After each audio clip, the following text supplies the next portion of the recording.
大家好，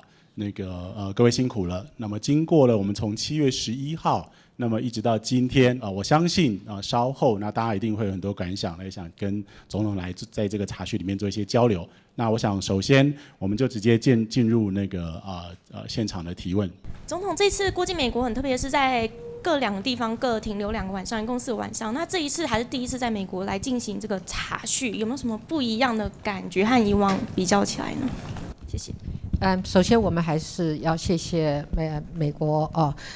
在这一次的过境呢，提供给我们的协助，不论是行政的部门或者是国会部门，都给我们非常多的协助，让我们这一次的过境的行程可以顺利那我们也要特别感谢Jim Moriarty 今天也跟着在现场谢谢他在过境2次过境对我们提供的协助，而且都全程陪伴我们那这一次我们也要特别感谢，就是说在安排上给我们更多的空间跟时间让我们可以更深入而且更实质的进行交流，那么也跟美国很多不同部门跟各种层面的人能够有互动跟交换意见的机会。那您上任之后就推动这个踏实外交，那到现在其实也3年多了，你也几乎走访了所有的邦交国，那了解各项的合作的成果。那在之后，尤其是您明年如果顺利连任的话，在这个踏实外交的政策上面，会不会有一些调整，或是进入第2个阶段？那另外还有个问题就是，您这次出访是首次到加勒比海的友邦，那时间长达12天，是最长的一次。那在这过程当中，你有没有哪一个时刻是你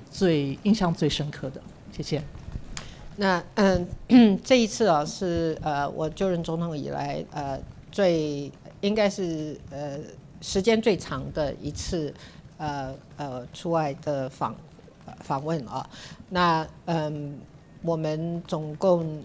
走了4个邦交国，那2次过境美国那这确实也是我们踏实外交的实践那我们历经了这几年的踏实的外交的实践，我们也很高兴，就是说我们跟邦交国的关系可以越来越坚实那我特别感受到的就是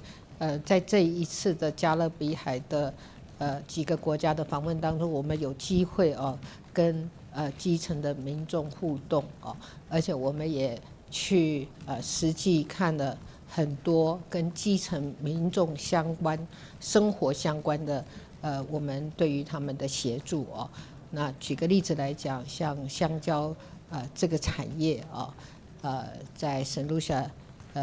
因为我们的协助克服了这个香蕉的病害，那么让这个香蕉的产业可以重新振兴起来，那么提供了很多的就业的机会，那影响了1-2万人的生活那对我来讲，这就是一个非常有意义的一件事情。也就是说，我们跟我们邦交国的互动能够实际的去改善人民的生活这也是一种接地气那让我们的外交跟我们的很多的合作可以有这个穿透力能够穿透到这个人民的生活面